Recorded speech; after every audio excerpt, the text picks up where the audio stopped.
Hello beautiful people, welcome or welcome back to my channel. My name is Oluchi Imo. Now this is the kind of video that will call straight to the point, down to business.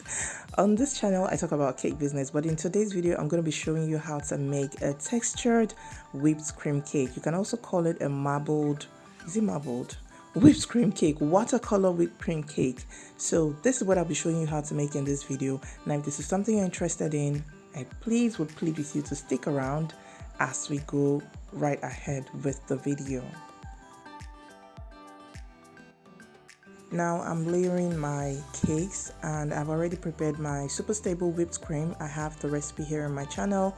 Just in case you're new to my channel, you can check it out or I can link it somewhere for you.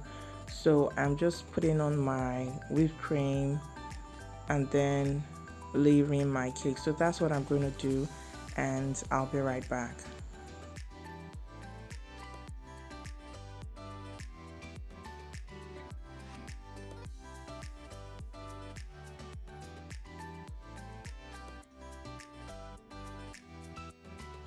I'm working with an 8-inch cake, but I have two layers that are not 8 inches in size. So I have this that is I think a 10 or a 9, and I also have a red velvet that's a 10.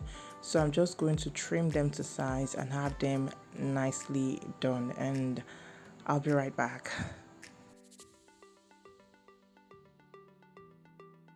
Now I'm trimming my cakes, but it was quite challenging, a little difficult for me to do this because I had my phone stand right in front of me. So what I just did was to go to the other end of the table or the other side of my work table, so you can also have a better view and so that I can get my trimming done properly, because if I don't do it well, if I don't stay well when I'm doing my trimming, I will end up having a weird shape. I would not trim it well. So now I'm done. I'm satisfied with this. Ignore the gaps. I'm just going to fill them with some whipped cream like I'm doing now, and when I'm done I'm going to set the cake in the freezer, which I've already done. So I want to make 2 shades of blue. I'm working with blue. I had a very short notice for this cake, so I really didn't know what I was going to do for the design, but just stick around and watch me. So this is the first shade of blue. I want something light, something like a powdered blue or baby blue. I don't know if I'm still going to be within that shade because of the amount of color that I use, but this is fine. This is okay for me to work with, and I'm going to make a second shade that is darker than this.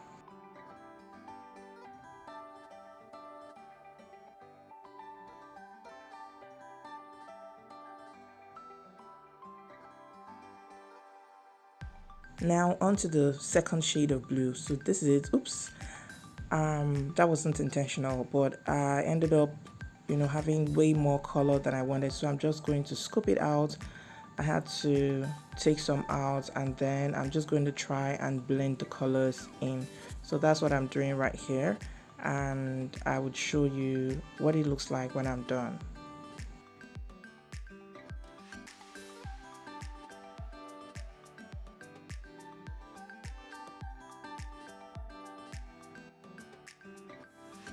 Now these are the 2 shades of blue that I'll be working with, and I really love them. I think they look lovely, and I've brought out my cake from the freezer. I kept it there to chill while doing this so that it doesn't just stay outside. The weather has been hot lately, so I'm going to go ahead with my first thing. I'm piping with my piping bag and just going round and round in layers until I get to the top and I've totally frosted my cake.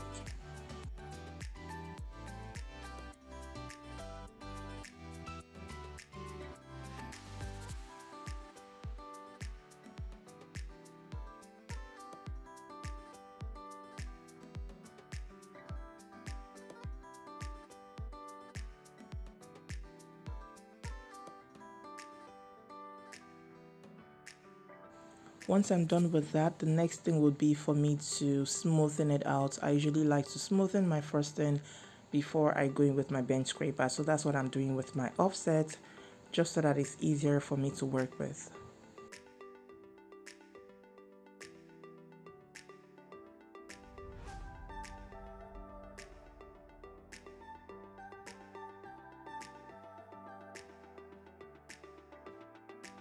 Now, when you're done with your bench scraper, the work doesn't end there. You have to go in to fill up the gaps, the holes, the spaces that you can see, the places where the icing is not even. Go in and fill them up with whatever medium you're using. In this case, we are using super stable whipped cream. So that's what I've just done, and I'm going to go in a second time with my bench scraper. I basically would just go in with the bench scraper as many times as I want to or I can until I get a smooth finish or I get the look that I desire.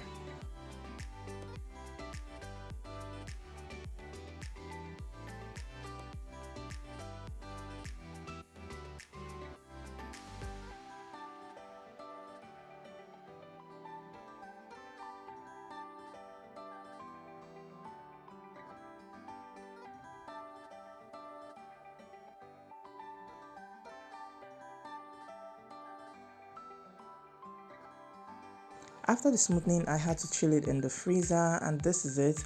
I just brought it out and I'm going to beat my colored whipped cream. So I'm just trying to beat it so that it comes back to a smooth consistency. Now this is it, just as you can see. Once you put it in the freezer, it begins to look rough, or it begins to look like it has air bubbles. What you just need to do is to beat it and you would have it looking fine and smooth again, just as you can see. So now I'm going in with the first shade of blue. That's the lighter shade of blue, in no particular pattern, in no particular order. I'm just swiping on it and just trying to create some effect.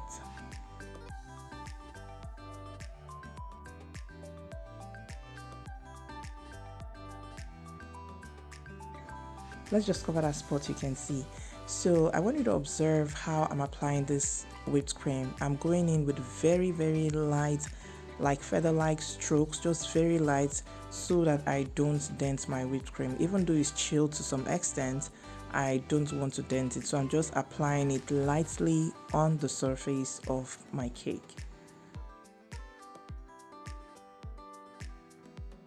Up next is the next shade of blue.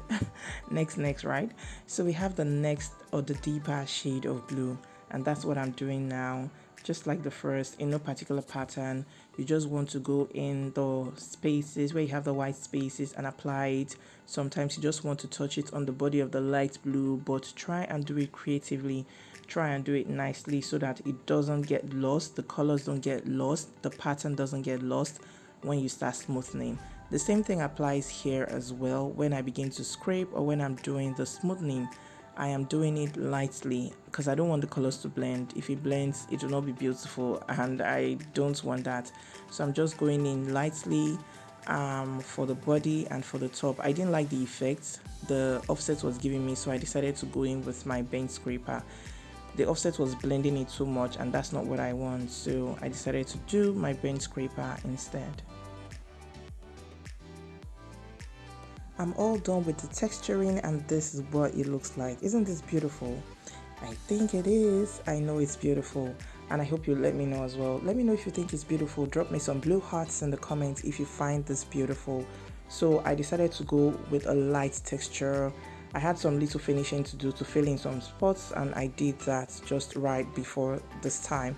So you can fill it in, you can decide to go in with more colors if you want, but I'm just fine with this. I'm okay with it. I like the embossed effect that I can see. So up next, I have my balls that I'm going to use for the cake. Like I said, it was on a very short notice, but I had to just make do with what I had. I had to look around my studio. What do I have? What do I have that I can use for this cake?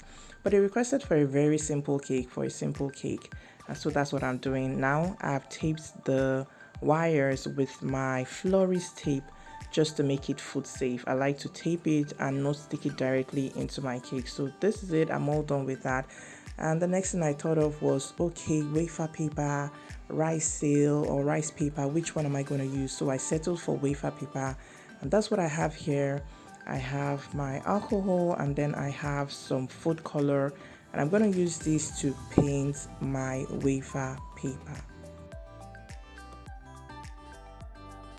I decided to cut them into different sizes in no particular pattern, no fine cutting, no use of scissors. I just used my hand to tear the wafer papers, and this is what I have at the end of the day. So I'm just going to go right ahead to paint them. Of course, it will take some time to dry, but why I like this using alcohol to mix my color is that it dries faster than when you use water to do this. So there are different things you can do with your wafer paper. You can just dust with luster dust, I think. Yeah, so that's luster dust or petal dust. You can just dust it without mixing it with any kind of liquid, or you can do this, you can put it in water, allow it to rest overnight. Just, there are so many things you can do with your wafer paper. Just feel free and be creative with it.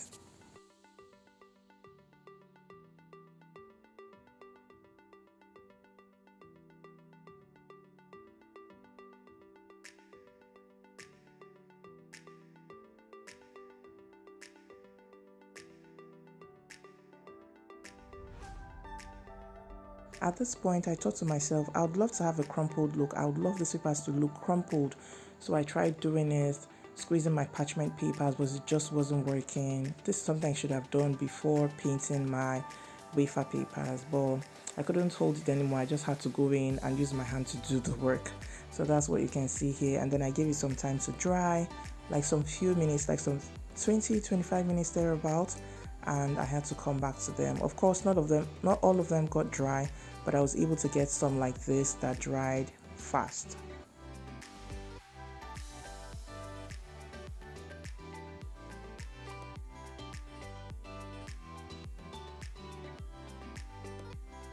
So I'm just going to go right ahead to do the finishing, sticking the balls into the cake, stick the wafer paper as well, and also do the inscription, and I will show you what the final result looks like. When we delivered the cake, they had to use candles as well, so it brought out the beauty and it was nice. So thank you so much for watching. I hope that you enjoyed this video. Please smash the like button if you enjoyed this video, and if you learned something from this video. Please don't also forget to subscribe to my channel if you're yet to subscribe, and also turn on notifications so that you'll be notified when I upload a new video. Thank you so much for watching. Until I see you in the next video, stay happy, stay safe, and stay blessed.